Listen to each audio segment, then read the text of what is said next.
Welcome to Satsang Conversations, where we journey across the world to the serene and sacred spaces of BAPS Mandirs. This podcast is your gateway to exploring profound spiritual lessons that echo through time, yet remain incredibly relevant to our everyday lives. Each episode brings heartfelt discussions, wisdom, and insights that help us navigate the challenges of modern life with a deeper sense of peace, purpose, and connection. Shriji Maharaj Bhagwan ni jai, Akshar Purushottam Maharaj ni jai, Gunatitanand Swami Maharaj ni jai, Bhagat Ji Maharaj ni jai, Shriji Maharaj ni jai, Yogi Ji Maharaj ni jai, Pramukh Swami Maharaj ni jai, Mahant Swami Maharaj ni jai. Jai Samaran, everyone. Jai Samaran, Om Bhai, Khush Bhai. Welcome to this edition of the Satsang Life.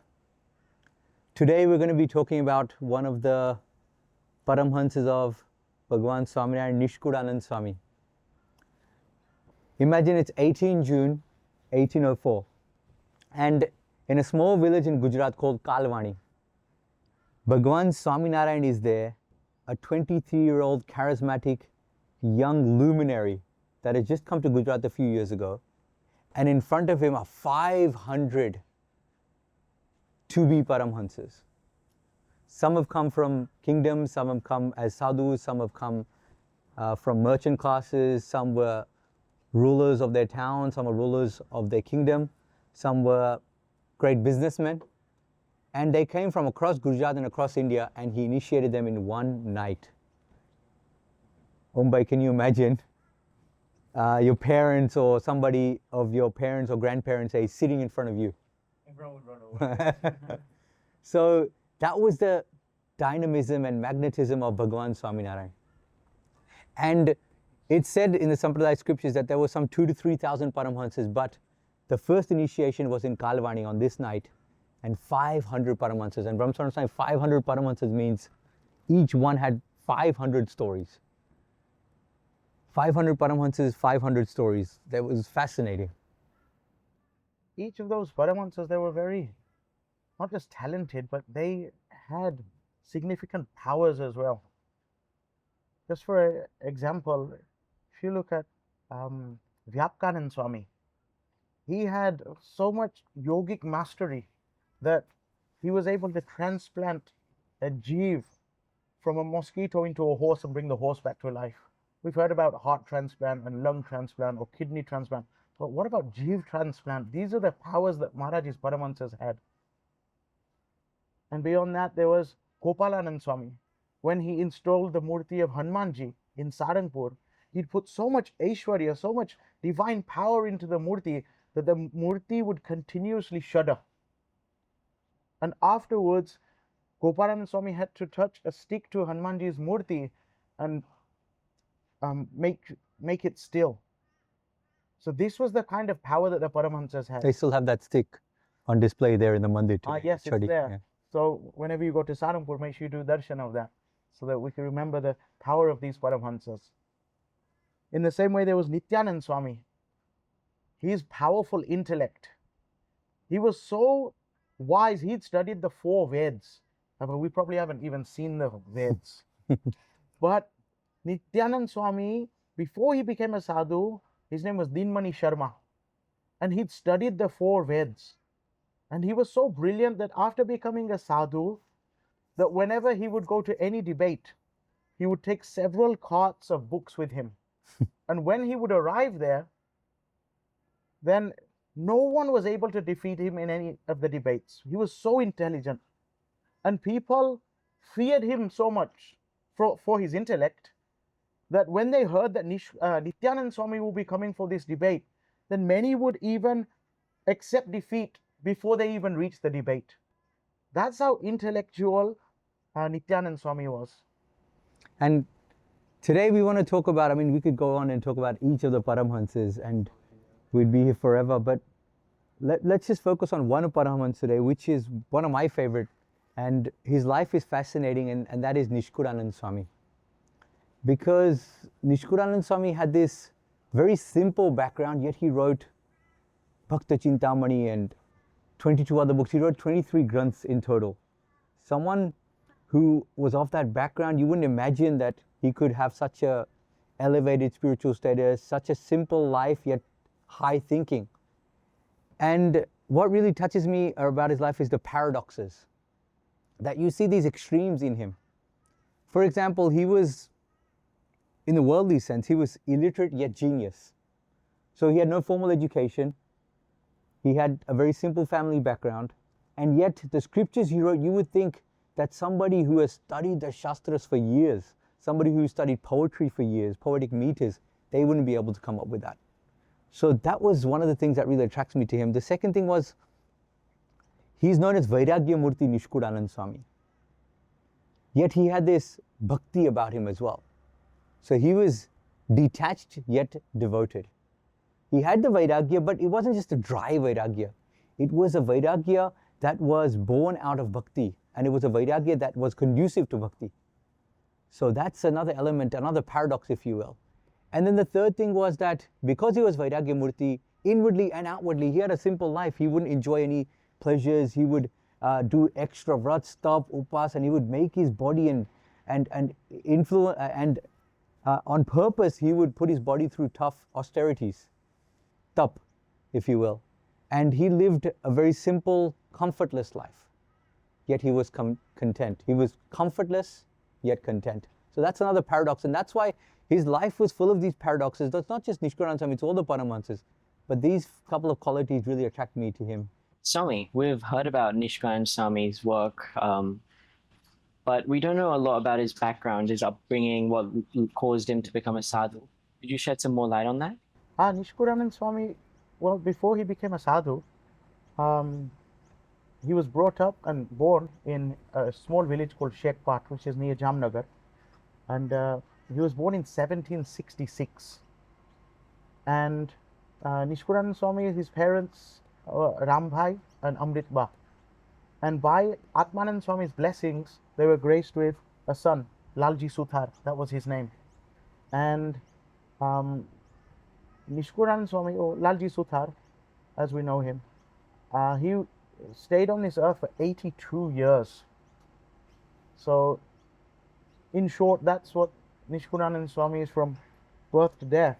Those are a few of the facts about Nishkulanand Swami. And 1866, right? So he was, Shriji Maharaj was born in 1781, and this is 1766.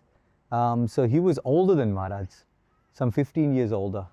But one thing why I think Nishkulanand Swami is a gem is there's quite literally a prasang about a gem. Somebody read one of his poetic compositions, Januni Jivore Gopi Chandani. And he was a government officer, and he came looking for him. And once he found out that Nishkulanand Swami was in Dholera, one of the mandirs built by Shriji Maharaj, he came there. At that time, Nishkulanand Swami was actually sanding away some of the stonework, and he was covered in dust because he was a carpenter, he was a skilled artisan as well, and he was doing this work and he was covered in dust. And normally you imagine poets to be a little sophisticated. This artist, somebody especially of his caliber, this government officer had read his work, so he said, Nishkulanand Swami no hoi shake. This is not Nishkulanand Swami. And at that time, Nishkulanand Swami, who was covered in dust, he said, Mani to che, parantu raje bhinjano che. Mani to sacho, parantu raje bhinjano che. Mani meaning a diamond. It is a diamond, but it's covered in dust. So just as a diamond, if it's, in the mud, it doesn't lose its value.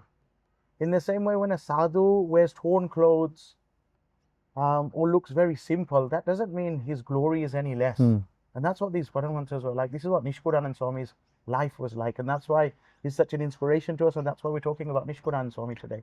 And that officer knew that this is by those words. I mean, who speaks like that? Ke Mani to sacho parantu raje bhinjano. And he knew that that was him. So Nishkulanand Swami had that unique life about him. The time he was born, there were power struggles going on around him, and if you look at the context and then you look at his life, it's amazing. And that's why Nishkulanand Swami, you can see that at a time when values were diminishing, at that time Nishkulanand Swami was like a perfect rose that had bloomed in the desert, in a dry desert. And that's why Nishkulanand Swami is so inspirational for us. I think, Swami, that's a pretty appropriate analogy, that he was like a rose that blossomed in the desert, because there was such a dryness of intellect, education. And you mentioned his name was Lalji Suthar. Suthar means someone who comes from a carpentry, that kind of background. And back then, education is so common to us now, but back then he wouldn't have had access to any of that education. So he really did blossom, I think, like a rose in the desert. That's quite ironic, actually, Swami, because I've read in Satsang exam books, didn't Nishkulanand Swami's like origin story start in the desert? Yes, that's true, Mumbai. When Shriji Maharaj came to Shekpat on Vasant Panchami, at that time Maharaj came there and he told Lalji Suthar, I want to go to Kutch. So I need a guide to take me Bhomyo joiye che. What's a bhomyo, Swami? It's Bhumyo is a guide, someone who knows the way. Bhumi means like land. So someone who's been there, because back then, remember, there was no Google, there was no national highways. You had to go by foot. Google Maps. There was no Google Maps. And this was a long journey. Shekpat to Kutch, at least Adoy, was like at least 150 to 175 kilometers. So that's Oh, wow. a long journey by foot. So Maharaj asked Lalji Suthar, you're a great Bhomyog, so find me someone like you. And at that time Lalji Suthar thought that if there's a chance to serve Maharaj, then why don't I go myself? And so he got ready, and he knew it was going to be a tough journey because he'd been there many times before. So without even telling Maharaj, he did all the preparations. First he took some food, he took some water, and he also knew that they might need some money as well, but there would be thieves along the way. There was a chance of that, so he hid the coins in his shoes. Maharaj didn't know about any of these things that Lalji Suthar had prepared to take with him. And as they left for their journey, the first encounter that they came across was of a beggar. And this beggar was very hungry and he asked for some food. Maharaj antaryami pane. He told Lalji Suthar, give him all the food that we've got. So Lalji Suthar gave him all the food. Then as they continued their journey, they encountered some thieves. And they came and they checked everything, but they didn't find anything. But Shriji Maharaj did some Vishesh Leela at that time. And he said, you thieves, you're not proficient in your own profession. So check these Lalji Suthar shoes. So they checked these shoes and they found all these gold coins. So even all of those things were taken away from them. And as they went forward, they met another sadhu who was thirsty. And Maharaj said, give him all the water that we have. And in that way, everything that Nishkulanand Swami had taken with him, Maharaj made him give all of that away. Swami, it's almost as if it wasn't like Maharaj wasn't taking away the food and the water, like not explicitly, but it was like subtly he's taking away, you know, his ego, his comfort, his desire for all of the material things. Like His dependency, because you depend on that, and his experience suggested that you need to take all of these things, you need to hide the money. You can see that in the end of the prasang, what happened is that as they were traveling, Maharaj became thirsty. So Lalji Suthar thought, how will I get any water for Maharaj now, because this is the desert. But Maharaj, with his Aishwarya, with his divine powers, he told Lalji Suthar, you dig a hole here and see if there's water there. And he dug a hole and the water came out.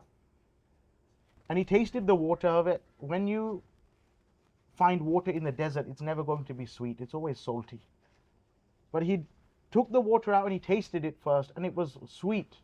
And he offered it to Maharaj, he drank some water himself, and then they carried on, and then a doubt arose in his mind that how come you get sweet water in the middle of the desert? So he went back again and tasted the water. But this time when he tasted the water, it was salty.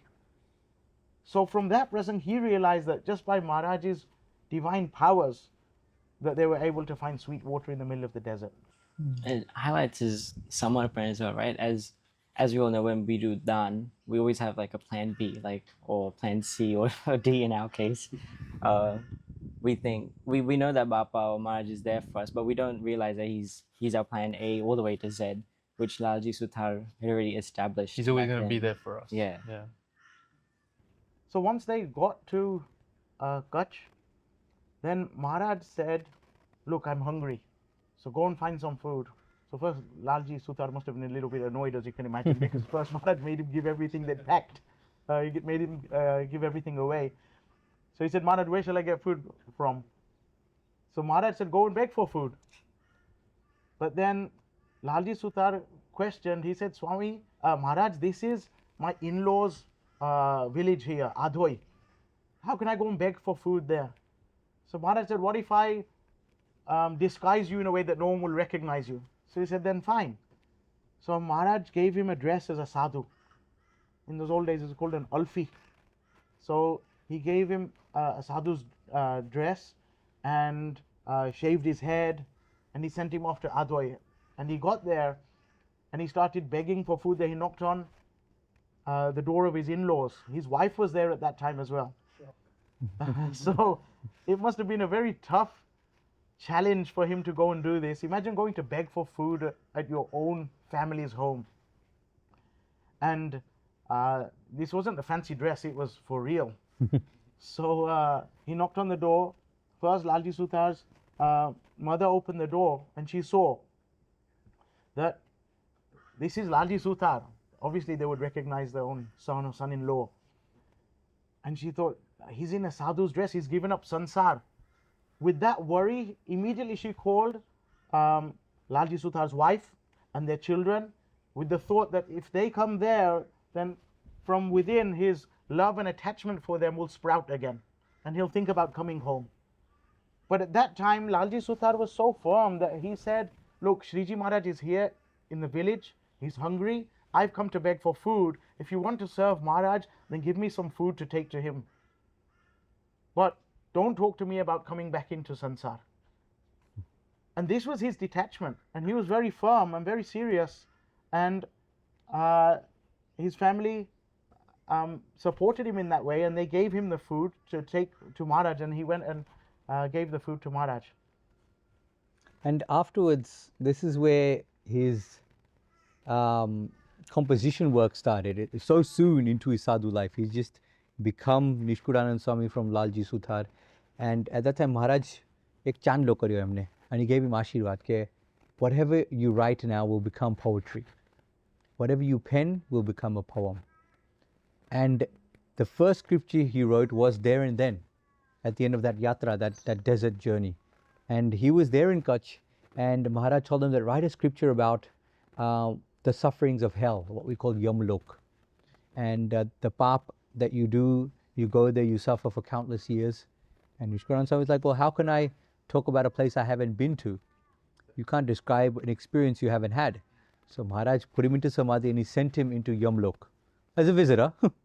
And he saw the beatings and he saw the sufferings of the jeeves that go to Yamlok.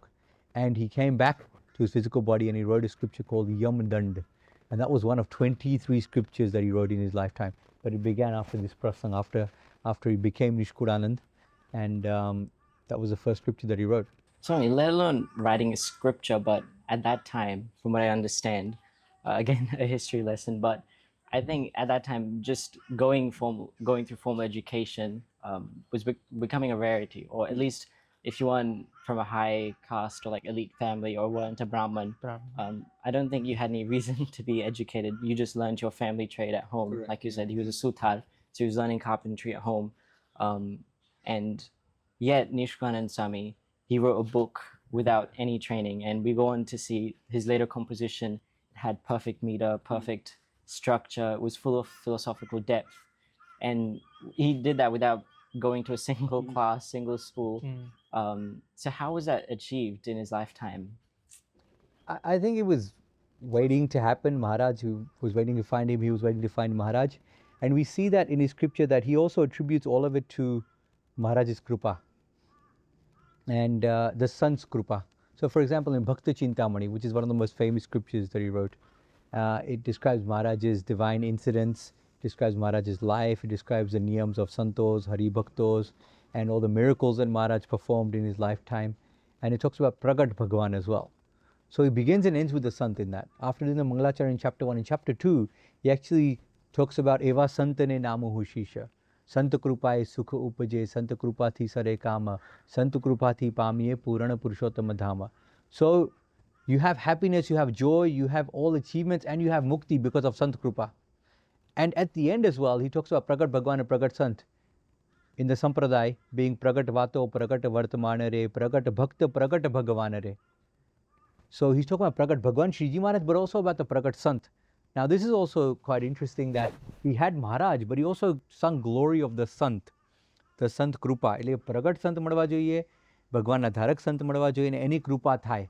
So I think that, and what scholars attributed to is that Maharaj's krupa, and even, to be honest, Gunatitanand Swami's krupa on him, ke rite upju. Because Swami, when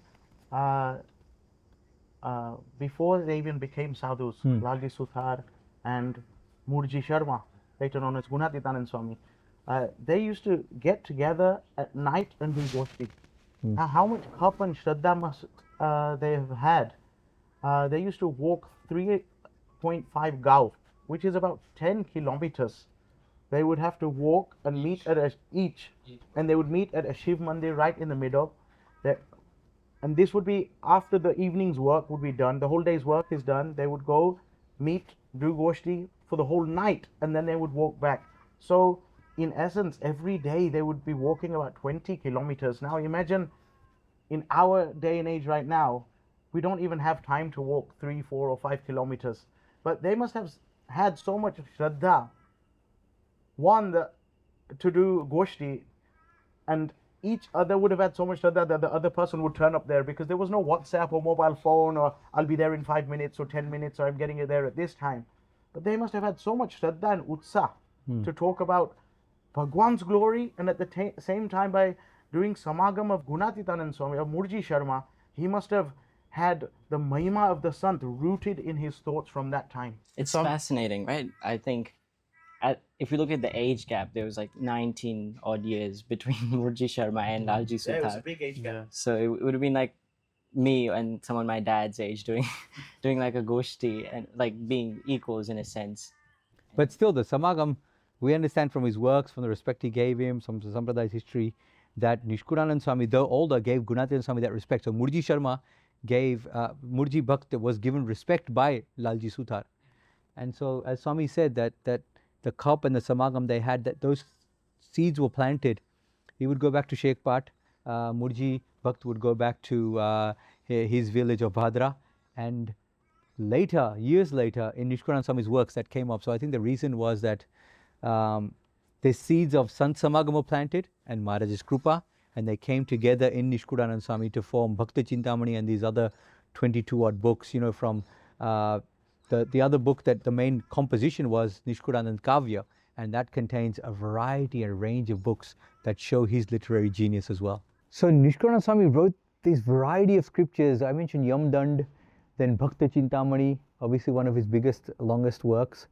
Then he also wrote a scripture called Vachan Vidhi, talking about the Agna of Maharaj that should be followed. He wrote a granth called Purushottam Prakash, why Maharaj incarnated on earth.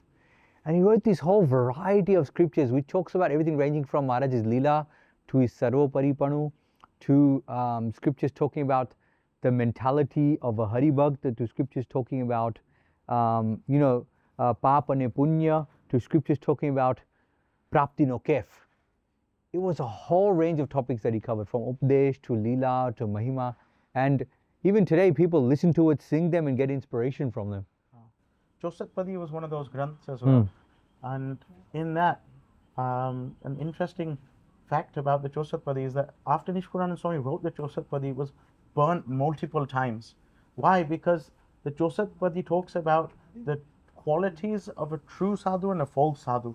And Nishkulanand Swami was very spushed to the point when he wrote this Chosatpadi, because it was for all aspirants, for them to be able to identify which kind of sadhu they should identify and identify with. would do samagam of. So multiple times it was burnt. And in those Chosatpadi pads, the 64 pads, the very, very interesting words that Nishkulanand Swami has mentioned. He writes, Kathana vachana kauchure kadava kakacharup. He says, I'm telling you the bitter truth. You won't like it, but just as a doctor, he has to give bitter medicine to the patient so that his disease will go. In the same way, Nishkulanand Swami says, I'm giving you this bitter medicine, this bitter truth, so that you can understand what a true sadhu and a false sadhu is. So Nishkulanand Swami is very clear in his words there. And that's in, especially in Pad 21 and 22. He says, Shodhi avyo tu satsangamare, bhajvane bhagavan, avyo taiye tara angamare, nota motapaman. So when you first came into satsang, you didn't want anything, you just wanted to worship God. But slowly, slowly, you develop this hunger for man, for ego, to be given some kind of status. So he's very, very intelligently picked up these subtle things that go through people's mind as they come into satsang. Swami, I think that's actually, I agree, it's really clever actually, because, we all are trying to strive to do better in satsang. I'm always thinking, how can I be 1% better every day in satsang, right? But just that mindfulness to understand, like his level of genius was that, he wasn't just thinking about progressing in satsang, but once he's progressed, he's thinking, like subtly, like now has the ego of my progression, leading to my downfall? Like, am I having an ego about getting better? And I think that's genius. And he was, I think, ahead of his time because, these qualities, some people wouldn't even put a name to it or wouldn't be able to identify them. But Nishkulanand Swami had identified them, stayed away from them, and was inspiring other people to do so as well. And he was picking up such little subtle points that, imagine you mentioned being nirmani, having the man of being nirmani. To touch on that, his scriptures touch science, philosophy, scripture. It touched social science, the economics. It touched all of those different fields. Swami, that truly is genius because, yes, in satsang, we're always thinking about progressing, moving forward. I'm always thinking, how can I do my anix better? How can I move forward 1% better every day in satsang? But I think where the genius lies here is that he's not only just thinking about progressing, but once he's progressed, he's mindful of not being egoistic of his progression. So he's aware of the man in nirmani. And I think that's truly genius. And the ability to pick up such a subtle flaw that we might have, despite all the other satsang that we do, is like extremely clever for Nishkulanand Swami. You see that in his other granth, which is called Manganjan, where Nishkulanand Swami is really honed in on what happens in the mind. That whole battlefield that every person experiences and goes through, Nishkulanand Swami has given that a whole metaphor and described how in the mind the different kind of questions and battles that one has to face. So he's really understood a human's psychology. That part of the mind might say, yes, go and indulge in these desires or in your temptations, go and indulge. But on the other hand, your atma and your positive thoughts within, they'll be encouraging you to stay detached or to stay far and stick to your niyam dharma. So that's why Nishkulanand Swami was such a genius in explaining these things very simply, even though they were very deep subjects. And I think it's very consistent with the Sampraday's teachings and Maharaj's teachings as well, because Maharaj talks about this exact thing, that this internal battle, manma ek yuddh chale che, be sena che, in Madhya, Gadra Madhya 22, Gadra section 2, number 22, Shriji Maharaj gives this exact analogy. Then the mind thing, the psychology element, Swamini Vat, Gunatana Swami also says, some are controlled by the mind and some control the mind. So all of these concepts and are so consistent with the Sampradaya teaching. That's why these paramhansas were genius. That I mean, when would he have heard Swamini Vata? When would he have heard Maharaj's Updeshas? When would he have remembered them? How would he have written them down? And this is someone who is illiterate. So it's quite amazing. And he touched on so many vishayas. We talked about the poetry, for example. He didn't just use simple metaphors of his time, like we've heard charan kamar, feet like lotuses. He used those ones. But he would use amazing different, in Chaucer, he uses the metaphor that the ocean keeps everyone, it's a refuge to so many creatures. We know there's more life forms in the ocean than on earth. But yet if something dies, it'll cast it out. એમ સત્સંગમાં આપણે બધા રહીએ પણ આપણે અભાવ ગુણ હોય દોષ હોય તો તમને બહાર ફેંકાઈ જશે. Then if someone's coming to pierce your ears, a child starts crying and thinking આ મને હેરાન કરે છે, they're causing me harm. But in fact, પણ સમજો તેના કાનને રે તાનને રે પહેરાવશે કુંડળ. નિષ્કુળાનંદ સ્વામી writes, પણ સમજો તેના તાનને રે પહેરાવશે કુંડળ. It feels like they're hurting you, but they're actually giving shobha to you. એટલે આવા કઠણ વચન એમના છે, they give shobha. So he gives these beautiful analogies when he talks about the Bhakti Chintamani, and he starts it, he says, Jem upvasi janane piva amrutananu notaru. Okay, I'm so excited to tell Maharaj's Charitras, it's as though I'm thirsty and I've got a pot full of amrut. Imagine that you're doing like Nirjar Upvas, we're doing 5 times a year at least, and you've got Parna Day. You can't wait to have that first sip of sharbat or water. That's how excited and eager he is to tell Maharaj's Charitras. So whether you look at psychology or poetry or art and architecture, Nishkulanand Swami was a genius in that. Once Maharaj did the full Dol Utsav in Vadtal, and Nishkulanand Swami made a hindoro. Now he's a craftsman by profession and he's an artist, and he designed a hindoro with 12 different sort of gates, and it would swing and it would spin. So imagine designing that back then, and it's hung off a tree. And bara bara dwarano hindoro shobito kidu nishkari nishkudanande kamad. And he wrote that kirtan was written about that prasang. Lage vaikunthi rudu vartal hindore hari shobitare. I mean, I still can't imagine in this day and age, like a spinning, swinging hindoro. Oh, we do hindoro themselves every year. We finish it off so simply. But back then, with no technology, no assistance of machines, and no sort of, computer software, he designed this hindoro. His architecture, towards the end of his life, he was in Dholera Mandir. He helped design some of the sculpture and architecture, the domes, the kaman, the designs around the side of the mandir. He designed all of that. So no matter what field you look at, we say he's illiterate, but he touched on all of these vishayas. So he was so down to earth, yet so out of this world. And like today, we have so many resources, right? We have Google, AI at our fingertips, yet we're so lazy or not as capable as Nishkulanand Swami was. Like even with all this formal education and training, we're not his level of genius. So what are we missing? Or like how can we kind of get to his level, or at least towards his level? I think what we're missing is a little bit of discipline.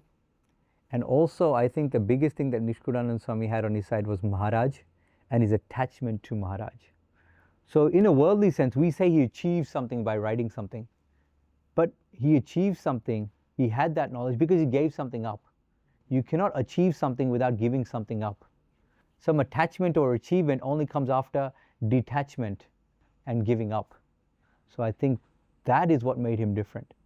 He gave something up to get it. Right now, what we try to do for looking for knowledge or having achievements is we try to get so much and we don't want to give anything up. We just want to take. But you have to give up to earn. You have to give something up to achieve. And he had that detachment about him. And that detachment led to his devotion. So I think his genius had a purpose, it had a cause, it had a direct link to his origin story. And we call him Vairagya Murti Nishkulanand Swami. So Nishkulanand means someone who has joy from giving up. And in this case, giving up his family, giving up the worldly attachments that he had. And remember that story back in Adoy when he went. Swami, so when Maharaj tested Nishkulanand Swami or Lalji Suthar at that time, he gave up everything. Maharaj named him Nishkulanand, one who's given up all of his family, and has Anand in that as well. Okay, and that was the name he was given because of his Vairagya. He was able to give all of that up in one go. And the extent of his Vairagya was that when he went to his family's house, he himself had given up sansar, but after he became a sadhu, his family members came to take him home and explained to him that, look, you need to come back home. But his Vairagya was so firm and rooted in Maharaj that he explained the falseness of the world to his son, Madhavji. And he explained it so well and with such determination that Madhavji himself decided to become a sadhu and give up sansar. And he was named Govindanand Swami. So this was Nishkulanand Swami's firm-rooted Vairagya. And again, his other son, he also came to bring his father home. But because of Nishkulanand Swami's intense Vairagya, he gave up sansar as well and he became a sadhu. Now there was one son left at home a few years later, even he came to bring Nishkulanand Swami home, but he stayed in sansar. However, what we can see from Nishkulanand Swami's Vairagya is that it wasn't Vairagya from just being tired of the world. His Vairagya was rooted in Maharaj's bhakti. And because he had so much attachment to Bhagwan, that everything else around him just became false and Insignificant, I guess. insignificant. Yeah. And to cultivate that level of vairagya, I imagine would be extremely difficult. Is it something that he was able to practice, let's say, from birth, or like when he went on that Kutch trip, like you said, with Maharaj, or was it after taking Diksha? I think the Kutch trip was a turning point, definitely in the worldly sense, something we can point to. But I think it was just Maharaj, je bada bhakto hota ne, all the devotees, all the paramhansas, Maharaj brought them from Akshardham, he had them ready to go. And in fact, Nishkulanand Swami gives his parichay saying, Hame to jad bharat jogiya, main hu adi anadi, that I'm immortal, and I am jad bharat from the scriptures. So the Hindu scriptures talk about this Raja Bharatji, who gave up the Rajya but got caught up in a deer, a fawn. He was reborn as that fawn. That was his janma. At that time, he had that attachment, and then when he was reborn, the third birth, he was born as in a Brahman family, but he became stubborn and he did opposite things, and he made sure that he didn't get attached to the world. So bada એવું કહેતા હતા જડ જેવો છે. He's a little thick and he's a little weird and unusual, so they called him Jad Bharat. But after that, the Samsudaya scriptures note that Jad Bharat was reborn again as Nishkulanand Swami. So he had that previous sanskar of Vairagya. That's one way we can look at it. The other way, he had the Krupa of Maharaj. So he was completely detached, yet he was completely attached. Completely detached to the world from his previous sanskars, from Maharaj's Krupa, from the other story, all of these factors combined. But he was completely attached because he had that love for Maharaj. And complete attachment we can call devotion. So this is the other theme we can explore a little bit, is that he was completely detached yet attached. He was detached yet devoted. And that's this other paradox in Nishkulanand Swami's life, the detachment and the devotion at the same time. Swami, I'm trying to understand his detachment and his Vairagya. So, correct me if I'm wrong, but my understanding of detachment and Vairagya is, you have to be detached externally, so from the world, and you've got to be detached internally as well, like from within, right? So that's two pradhan, like very important vichars that we have in Satsang, right? We have Atma Vichar, your internal detachment, and then you have Sankhya Vichar, your external detachment. So I think is that pretty much sums up what Nishkulanand Swami's like Vairagya would be, right? Like And that. He's not really like, because when we think of Vairagya traditionally, we think of it as running away, like from the world, or like he wasn't fearing the world, or he wasn't running away, but instead he was running towards Bhagwan. I think that's like an analogy that we can And you relate can call that sort of Agna Palan, running away from the world and towards Bhagwan, because Bhagwan tells you to do something. So it is a vision, yeah. And he had that Agna Palan in his life. You could see one prasang that we can recall from Nishkulanand Swami's life is one time Maharaj told him to go and address the female assembly. Now for sadhus, the rules were that you should observe eightfold brahmacharya, eightfold celibacy. So it would be wrong for him to go and address the assembly. But Maharaj gave him that agna But at that time, Nishkulanand Swami, he was so firm in following Maharaj's Agna that Maharaj, you've given us this Agna to remain aloof from the world and observe these niyams. So he folded his hands and he refused to follow that Agna at that time, because even Maharaj has said in the Shikshapada, even if Bhagwan or the Guru gives you an Agna where you have to break your brahmacharya, still you shouldn't follow that Agna. So Nishkulanand Swami's Vairagya was a very big support to following Bhagwan's Agna. So it's not like they're opposites. In fact, the Vairagya made the following the Agna easier. Like sometimes we think Vairagya is very hard to do, but for him it was natural, or like even he placed so much importance on it that he was able to recognize which Agna to follow. Correct. And it was also going beyond Agna. So we talked about following the brahmacharya niyam, but he also, one of the vows of a sadhu, especially the paramhansas, they went through so many prakarans, was niswadipano. You've heard of paramahansana goda? You know, like barafna goda nahi, on paramahansana goda, they used to beg for food, make it into a bowl, splash it in water, throw it to a dog doesn't eat it, then they eat it. Niras chamta. A prakran to Nishkulanand Swami, he would have passed through that prakran, meaning that phase, because Maharaj gave niyams for a little period of time, 6 months, 3 months, and then he would retract those niyams as well. But also he went above and beyond, and he kept following some of those niyams. So પેલું બ્રહ્મચારીની તો આજ્ઞા છે જ, પણ નિસ્વાદીપણાની પણ આજ્ઞા છે. પણ નિસ્વાદીપણામાં પણ he would also take it to the extreme for himself, not for others. He wouldn't enforce it on anyone else. So once he was in Vadodara, he was visiting Vadodara, and generally Nishkulanand Swami tried to avoid these big cities because even as Gunatana Swami says in his વાત કે મોટા શહેર, અધિકાર, એ બધું સેવાને જીવને બગાડવાનો હેતુ છે. So going to cities, you get more sense pleasures and vishayas, big buildings, good food. So your body gets pampered a little bit more and it gets closer to the vishayas. So he used to avoid that. But for satsang, he once had to go to Vadodara, and at that time Gopalanand Swami was there, other paramhansas were there, and he saw these pots of dudh pak. Obviously there's an utsav, there's not just going to be khichdi, you know, or chash. Even today, imagine going to a shibir or an utsav and it's just, you know, khichdi and chash.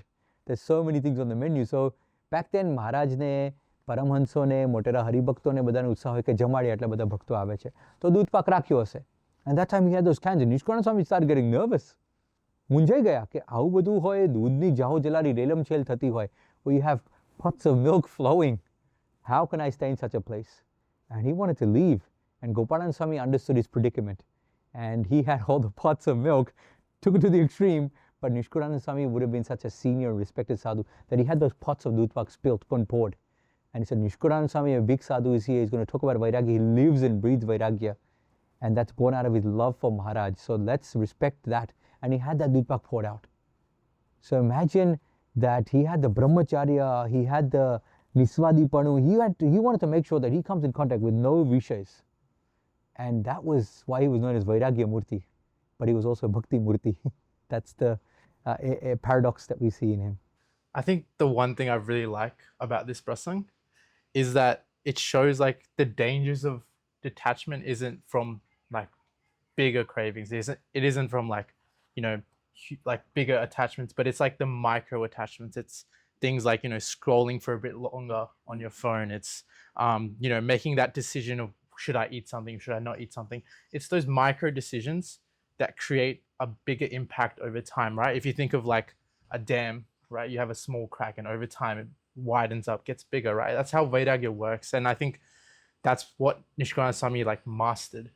He was really good at making sure that he didn't fall into those micro attachments. Yeah. And he sealed all of those, I think, early on. And not just the micro, but the macro as well, the big ones. Because it said by Tulsidas, and Muktanand Swami refers to this verse in the Vachanamrita as well, that even following brahmacharya and svad, there's still one thing left. Tulsidas writes, Kanak tajyo, kamini tajyo, tajyo dhatu ko sang, which means that he's following brahmacharya, he's left all the worldly possessions, he's left money. Kanak tajyo, kamini tajyo, tajyo dhatu ko sang, tulsi lagu bhojan kari. He's left food as well. He eats a little bit only just to survive, and no dudh pak definitely. So, tulsi lagu bhojan kari, jive man ke rang. So after all the micro and the macro attachments, the last thing left is man, the ego. I am something.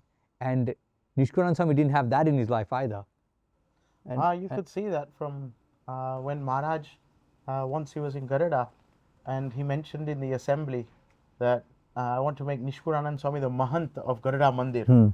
And as soon as Nishkulanand Swami heard about this, Nishkulanand Swami packed up all his potlu bandi dido, he got everything ready and left without telling anybody. To Garuda or? No, he went to a nearby village called Gadhari. And he went and stayed there. And soon after, Maharaj asked, where is Nishkulanand Swami gone? And after inquiring about his whereabouts, they found out that Nishkulanand Swami had gone to a small town because of this. That he'd found that to become the Mahant of a mandir like Garuda Mandir as well, it would be too onerous for him. So he didn't want that kind of attachment or that kind of man motap. So he went away. And then only after Maharaj said that, look, we won't make you the Mahant, then Nishkulanand Swami came back and he said to Maharaj, Maharaj, I don't want to become the Mahant of this mandir. Maharaj said, why? What's the problem? He said, what if a huge weight was to fall on a tiny little mouse? Then that mouse would get crushed. In that same way, if I were to be given the whole administration of this whole mandir, then I would degenerate spiritually. So this is how alert Nishkulanand Swami was in his sadhana. And it's funny, he probably would have been able to be the Mahant because we saw his intellect and we talked about that earlier, but yet he was so detached and he had his love for Maharaj. He wanted to make sure that that isn't diminished by anything else. Like, not his priorities straight, as we would call it. His priorities straight, and not even man was going to overthrow his reign of Vairagya Murti. So it's quite funny, Nishkulanand Swami got his name removed from the list of consideration. And compare that to the world of politics or sports. People are trying to get their name on the list and you have to retire them and get them out of there. And here Nishkulanand Swami wants nothing to do with this power struggle. So it's quite counter to how the world is going. Yeah, and even at that time, if you follow along the late 1700s, with the fall of the Mughal Empire, the kingdoms were crumbling. There was, infighting. There was famine, theft, and people were searching for wealth, security, power. They were willing to do anything. Whereas Nishkulanand Swami, he was going quite in the opposite direction. We see. Yeah, and even in today's day and age, right? It's this, craving for ambition. Everyone's trying to make it up the ranks. Like, I'm in corporate. I know what it's like to, how toxic it is to everyone trying to make it up the ranks, trying to, get hold of power. And so, Swami, my question to you is, we all have ambition. We all want to move forward, yes, in satsang, but even like in our world, like whatever our job, uni. So is it possible to have ambition and vairagya? Is it possible that ambition and vairagya can coexist? It can, and that's why we call Nishkulanand Swami the perfect paradox, that it can coexist. And not just Nishkulanand Swami, not just the paramhansas, but our gurus. Can you think of Shriji Maharaj and take ambition away from that? Shriji Maharaj was ambitious. He wanted to build the 5 mandirs. Our guru Yogiji Maharaj was ambitious. He wanted to take satsang abroad. He wanted to get Badaks and Yuvaks involved in satsang. Pramukh Sai Maharaj was ambitious. You cannot build Delhi Akshardham with all that virod without ambition. You cannot build Gandhinagar Akshardham. You cannot build 1200 mandirs. You cannot build a sanstha up to where it is, where he took it, without ambition. And you cannot do what Mansai Maharaj is doing today without ambition. Sampradaya, Nipushti Thai, Akshar Purushottam, Upasana, Nishtha is spread around the world. That's ambition. But the difference about their ambition and the ambition we think of is ambition is not selfish, it's selfless. Their ambition, our Guru's ambition, Nishkulanand's ambition was not rooted in emotion, but it was rooted in devotion. So we get caught up in this emotion of me, I want to get this, I want to get that. And you want to start doing things you want to do. But our Gurus and our Paramhansas, their ambition was driven by pleasing Maharaj. Their ambition was driven by fulfilling their sankalps. So I think the two can definitely coexist. And Nishkulanand Swami was full of vairagya. He was detached. He didn't want anything in life, but he definitely wanted to please Maharaj. So he may not have wanted the Mahantai of Garuda Mandir, but he definitely wanted the Mahantai of being on Maharaj's Mada, the Manko. comes back to vision. It comes back to the vision, the clarity, and that's why he was so detached and devoted. He was ambitious yet not for himself. So the Paramhansas have this, the gurus we see, our gurus have it, today Bhagwan Swami Maharaj has it. He's definitely ambitious, but not in our traditional sense, I don't think. So, Nishkulanand Swami, in summary, we can see his Vairagya. That he had Vairagya from the Vishays. We can see from his Brahmacharya or Dhan and Strino Tyag. And also Vairagya for Swad, that we mentioned. The Dudpak. The Dudpak Prasang. And he had Vairagya from wanting any ego, any man or status. So these were like wonderful qualities that we can see in Nishkulanand Swami. He had a very high level of Vairagya, yet he was attached to Shriji Maharaj. But from all of these things, we can see that his Vairagya was to such a level that he didn't even like sansar anymore. That he didn't like anything of this world because he had such a liking for Bhagwan that he started to dislike everything else. And you can see that in one of his kirtans, which he's said, Mune sapane na gamere samsar kahone ke ma kijiye vaman thayu man utaryu vaman thayu man utaryu evo jhanyo re samsar kahone ke ma kijiye. He says, Mune sapane na gamere sansar. That he doesn't even like sansar. That's true in the waking state, but he's saying, Mune sapane na. Even in the dream state, I don't like sansar. And he gives a very nice example that just as you've had, food, you've eaten maybe your pizza or pasta or pani puri or chili paneer, whatever you guys really like. When you're eating it, you really enjoy it. But once that's all vomited out, you would never ever thinking about eating that again. In fact, you have a disgust towards it. You wouldn't have any attachment or any liking towards it. So he says, this is how I feel towards sansar now. And in that pad, he gives various examples. And one example he says is, if a lion is standing before you, then all you can see is death. You wouldn't start thinking about, I remember the pizza that I ate last night, or tonight I was going to have pizza. You wouldn't think about or care about any of the Vishays. Why? Because all you can see before you is death. And that's how he saw the Vishays of this world. That he wouldn't have any attachment or any liking or attraction or temptation towards those Vishays, because his vision was so clear that there's only Sukh in Bhagwan and there's no Sukh in this world or in the Vishays. So he was very, very clear in this manner. And in the last verse, Nishkulanand Swami says, Samaji vichari je karo, tojo khalakani aas. Nishkulanand nishche karyu, sukha to sadguru paas.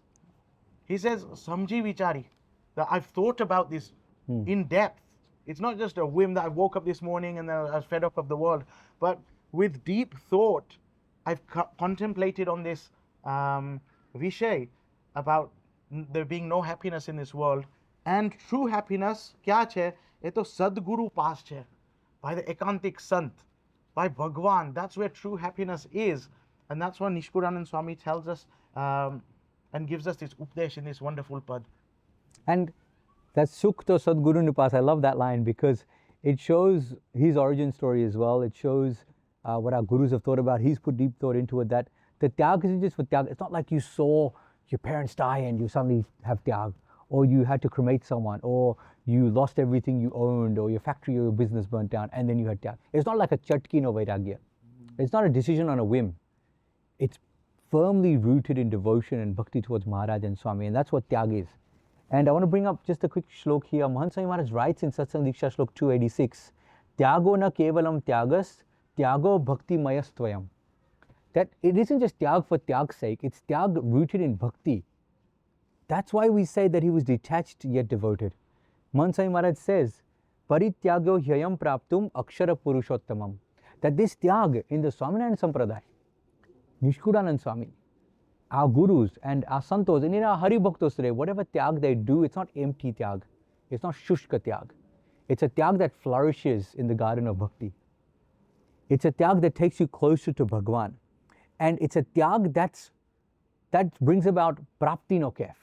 So imagine there's such distinct vishayas, they're on the extremes. Tyag is like dryness and sadness and sorrow and stoicism.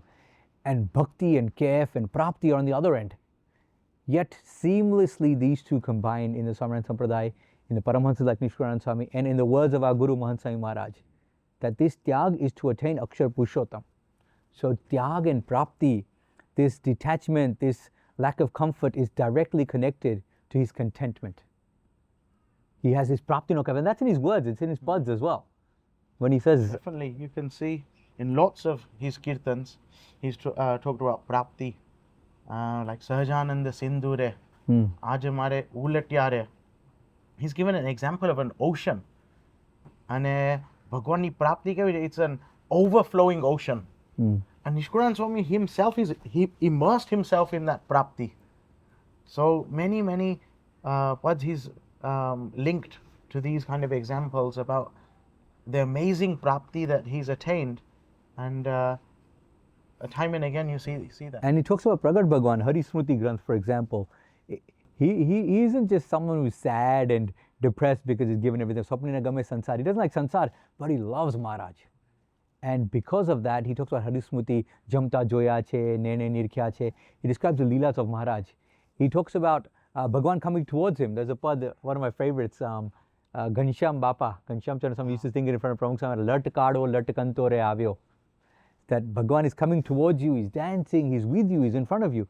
So he had this vairagya, he had this comfortless life, yet in the comfortless life, in the comfortlessness, he had contentment. And that was the other paradox in his life. It's interesting, Swami, we talk about being comfortless yet content, and those two things kind of go with what I heard in Swaminivat. Bhagwan Swami says in Prakan 1, line 91, he says, okay, the jeev can be attached to two things, either God or Maya, and because it's human nature, right, to seek support from something. And for us, we struggle a lot, me especially, like, either when I'm at a mandir, you always see towards Bhagwan, but then when you're outside, you get temptations to get pulled into Maya. But Nishkulanand Swami, he was very from the beginning. You can see he'd Maya Nityaji Diditi from the start. This actually links directly with Vairagya, I think, because a lot of the time when people have Vairagya, where's the root cause of that Vairagya? It comes from suffering, right? A lot of the time, Bhagwan Swami, I think you're telling me that time when you went to Badramani. Do you want to? So we went to Badramani just recently, and one person that we met, he said he just had a divorce, and he was asking us, Swami, how can I become detached from the world? So that detachment, it arose from some sort of suffering or some sort of experience of misery. But Nishkulanand Swami's Vairagya didn't come from that kind of hate or suffering or misery. It was different. And his Vairagya was such that he himself, he would go out of his way to live simple. I mean, we always look for comfort. He had comfort. He had the opportunity for comfort. He was quite senior, but towards the end of his life, yet he lived in one of the most simple cities. Even if you go there now, it's not as advanced as, in Gujarat as Ahmedabad or Surat or Rajkot or Vadodara. He lived in a small village called Dholera, one of the 6 mandirs that Maharaj built. Very harsh land, very saline land, not very agriculturally friendly. He would have lung problems toward the end of his life. He himself could have had the meals, Thakurji's thar, he could have had it offered to him. He was a senior sadhu, he was living there, yet he chose to have only chash and rotlo, buttermilk and a loaf of simple rotlo every day. And he had so many physical ailments in his older age. Even he became a sadhu. Since that time, he went out of his way to accept this simple life, but yet his thoughts were never affected. What we tend to do is, if we have comfort, if we have good food, if we have a good place to stay, if we have a good laptop or iPhone and a good car, then we'll do the good job, we'll study hard, we'll get good grades. I need facilities. I need vyavastha to have good thoughts. It's conditional. And Nishkulanand Swami was unconditional. In fact, he had the conditions where he could have accepted these comforts, yet he lived comfortless. But his thoughts and his writings, they had such high vichars that you think someone did this with a very comfortable life. He had time to think about everything. He had time to do the manans and the vichars. He probably sat in an AC room. He had great cars that you take us Santos and Padramrit around. We have better comforts today as sadhus or yuvaks, as haribhaktas, even if you're lower middle class, than Nishkulanand Swami ever could have dreamed of. And he could have had them. Yet he chose to live a simple life because he had high thinking and simple living. Swami, I actually read a book recently called The Sun Does Shine by Anthony Hinton. And this is an autobiography about a man who had been wrongfully accused. And because of that, he lived in prison for 30 years. 30 years in a 5x7 cell. And just for 1 hour in a day, he was allowed to go outside. And so after 30 years, he was finally released from prison. And in an interview, he says, you know, like, now that I've come out of prison after 30 years, when it rains, people run away from the rain. I run towards the rain. I want every single drop to fall on my face, right? And I think that really sums up what we're like in satsang. We don't understand the gratitude, right? He understood the gratitude of being outside, just in the rain. Yeah, right? because for all those years he hasn't had a drop on him. Right?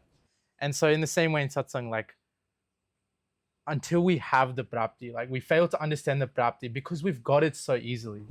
It's come to us so easily. Mansai Maharaj just spoon-fed us the prapti no vichar. So, you know, just in 15 minutes now. It's like a small child who's been given a $1 million check. He wouldn't appreciate it, even though it's something so great. Or if we find a diamond sitting in the middle of the road, without working hard for something so great, then we don't really appreciate it. And adding on to that, I don't want to be like that child who grows up and realizes, you know, I had that opportunity. I could have made the most of it then. Why didn't I? So, like, in the same manner, I don't want to lose satsang to learn the value of it, because obviously that's the wrong path to go down. So I think what Nishkulanand Swami's life teaches us is that whether you're in comfort or you're not, it's still important that you're content with the prapti that we've attained. Yeah, so even though he was comfortless yet content, we can still be comfortable and content. And I think that's why I really like that analogy, that the rain on the face, he's enjoying it. What we tend to do today is we tend to run towards comfort and away from satsang. You know, not following the niyams, or not doing praptina vichar every day, or whatever it may be. That's the comfortable. And what we're really doing is we're locking ourselves in a cell. Whereas Papa wants us to, Nishkulanand Swami teaches us to, Maharaj wants us to run outside and feel the rain on our face. And he did that. His sorrows, his detachment, his comfortlessness, all washed away in that rain of prapti. And you can see it in his words, you can feel it in his buds. And Shidne re kangal je kirtan che, those words resonate in that. It's one of his many prapti kirtans that he's written. But in that kirtan, he says that why would you believe yourself to be poor or have no wealth when we've attained Bhagwan? Shidane reye re kangal. Kangal means a pauper or a beggar. And in the second line, he says, Jare madyo maha moto malare santo. When we found and attained this, unfathomable prapti, this attainment, why would you believe yourself to be very simple or poor? And Nishkulanand Swami, he explains this, that we're not poor, we've attained this amazing attainment, so we should enjoy that. Yogi Maharaj used to sing that in the morning. That part, and he used to sing with such care, like Shidne rahiye re kangala re santo. So he's giving updesh to santo, to bhakto, that even though he looked like he was in rags, he was that diamond because he was Maharaj's diamond. And I think Mansai Maharaj also explains, right? The poverty isn't poverty like financially, right? It's the Ganga Panu of like not like you think you don't have moksha, but it's right there, it's in your hands through that practice. Correct. And then in the second line, or one of the other stanzas in Nishkulanand Swami gives an example of a poor woman, and he says, Rajani Rani Bhami Bhikha Mage Hale Kangal Nehal. So he says, just as the king, he went out one time and he saw a poor beggar. And he saw this woman, but he was attracted to her and he decided to make her the queen. And after making her the queen, she stayed in the kingdom, but she wouldn't gain any weight. She just remained thin and frail, and she started losing weight. So he got all of the ministers together and they investigated what's happening. Why isn't she eating? So then they realized that because she was a beggar, she would like to go and find bits of food around, in different places, and that's what she would thrive on, and that's what would give her anand. So what they did, they put bits of food around the kingdom.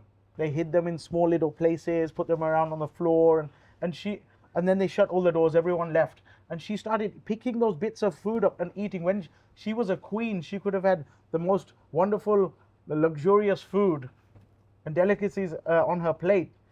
She was enjoying eating these small bits of food around the kingdom. So in the same way, Nishkulanand Swami says sometimes we've attained Bhagwan, but still we try and grasp these sense pleasures or these vishays, and we try and get gratification and enjoyment from them when we've attained something so huge and unfathomable that we're not taking anand from Bhagwan. કંગાલપણું રહે છે, ભિખારીપણું રહે છે. Swami, as we've talked a lot about Prapti today, I just want to highlight that obviously it's one of the greatest tools to come out of Satsang recently, but the danger I see in Prapti no Vichar itself is on one side we've been told not to feel Kangalpano and feel Rajapano. Wouldn't I become cocky or start living on cloud nine? I've done everything, I've got Satsang, I can go about my merry way. Is that, because I feel like that's the wrong path to take down. What are your thoughts on that? That's if you do Prapti no Vichar the wrong way, and if you just begin with Prapti no Vichar or you isolate Prapti no Vichar. So once Gunatirana Swami said કે વચનામૃત પણ બધા, if you just read Prapti no Vichar વચનામૃત કે મારું દર્શન કરશે તે ચરશે, પણ કોના દર્શન? You have to follow niyams, you have to have jodan with the Satpurush, you have to do Rajipano Vichar. And also Prapti no Vichar the right way also means કે મને આવા ભગવાન, આવા સંત, I have attained this God, I have attained this Guru.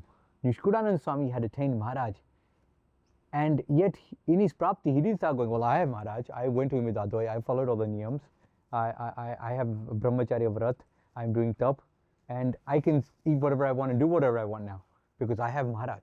He didn't do that. So to answer your question, Prapti no Vichar isn't just done in isolation, it's done with the other Vichars. Also the Prapti itself means you want to please Maharaj. So it's not like you stop following niyams. In fact, you follow them more. And that's very important, and that's part of it, the Prapti no Vichar. And also the third thing is Prapti no Vichar isn't done in our own way.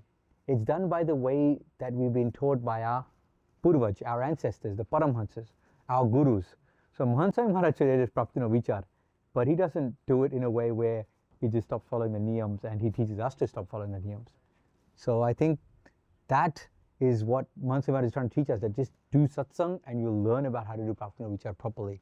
In fact, Mahansa Maharaj just told us that every day we should do this Prapti no Vichar.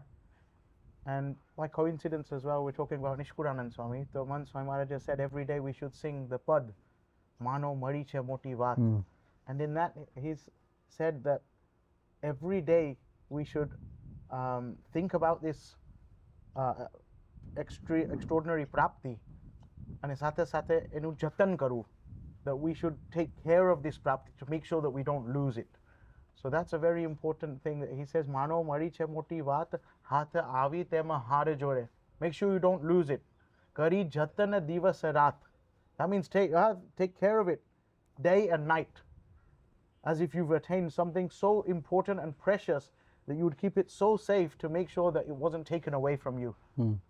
So Bapa's given us the agna to do satsang, and one of those things of doing satsang is doing Prapti no Vichar every day by singing this pad. And you can see the clarity in Nishkulanand Swami that he had throughout his life, and that's why the Gurus have praised him. Maharaj praised him. Gunatitanand Swami knew him from his young age back in Shekpat and Bhadra, and he's used many of his studies in his Swami Nivato. Bhagavad Maharaj, Shastriji Maharaj, Yogi Maharaj. Shastri Maharaj used to have Bhakti Chintamani on all these scriptures read. If you can't sleep at night, read Bhakti Chintamani. If you're stressed out, read Bhakti Chintamani. Shastri Maharaj always glorified the Granth and the works of Nishkulanand Swami. Yogi Maharaj, Pramukh Swami Maharaj. Pramukh Swami did Parayan back in the 80s on Bhakti Chintamani in 86, 87. And Mahant Swami Maharaj today mentioned, as Swami mentioned, Mano Madiche Motivat. And Mahant Swami Maharaj has in fact said that whenever Nishkulanand Swami talks about the Sant, for example, Yogi Bapa used to clarify this as well, that they're talking about Gunatidaran Swami, they're talking about the Akshar Brahm Guru. And today the Prapti and his words are used. So Nishkulanand Swami had this clarity about him. He was illiterate yet genius. He was detached yet devoted. And he was comfortless yet content. So he had that Prapti no Vichar. So I just want to end today's discussion by reading some words from the Bhakti Chintamani. There are his own words towards the end of his life that describe all three of these qualities or paradoxes that we've been talking about. And Nishkulanand Swami says, he writes, this is when his eyes are going, this is when his life is towards its end, but yet he only has Maharaj in his heart and he has detachment from the world and sansar. He says, Alpa ayushya ne alpa buddhi, alpa samarthya na lahi shuddhi. That I have no strength in me and I have little intellect, yet I've decided to write this and to write all my works. He says, Aage kehva rahi abhilasha huwa kshina nena prakasha. His eyes are going. He can't see. Remember, there's no light. He's probably writing by candlelight. How can someone in old age see by candlelight? Yet his nena prakash are gone, but he has his antar prakash about him. He writes, Pana jiya lagi prana reshe, jiba swami sahajananda keshe. If I have life in me, my tongue, my body, my mind will talk about Sahajananda Swami's glory. The prapti that I have, I cannot stop singing about it. And listen to this.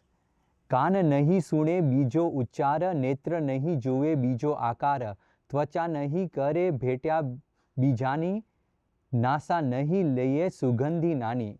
That I won't touch anything else, I won't hear anything else, I won't see anything else, but Maharaj, Maharaj and Maharaj. And some of his last words in his writings were, Mate jya lagi rahe tana shwasa, taju nahi tya lagi e adhyasa. I won't stop that adhyas, that practice of doing satsang. You know, Mano Madiche Motivat, he says that, when will I stop that? When my pran leaves my body. And he says, Hari guna gata chute tana, tema magana che maru mana. You know, we sing Bhakti karta chute maro pran. This is Nishkulanand Swami's version of it. Once again, Hari guna gata chute tana, tema magana che maru mana. Even if my body drops now, singing Maharaj's glory, I'm happy. I'm content.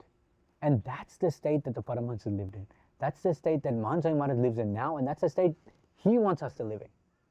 So I think that's quite amazing, that Nishkulanand Swami's life, his paradoxes, he was a gem, and it still teaches us a lot even today. Wow, Sonny, that was really powerful. Thank you both for such an insightful discussion. I think if there's anything I've learned from this is that, you know, all the way from his childhood to what you've just read, Nishkulanand Swami reminds us that satsang can be so complicated yet so simple, right? It can be so complicated with all that geniusness, all the antadrashti, but it can be so simple with prapti. And it's still relevant today, we're reminded through the Mano Madiche Motivat every single day. Yeah. And this is just the tip of the iceberg. I mean, this is one diamond. Mani chepan raje bhinjano che. This is one diamond covered in dust. It's a ruby in rags. But there are 500, 2,000, and our Guru Parampara, 6 such Gurus and Maharaj himself. It's a treasure chest. We need to open that up, take out each diamond and really look at it, study it, analyze it, and imbibe the qualities of those diamonds in our lives as well. Shri Swaminarayan Bhagwan.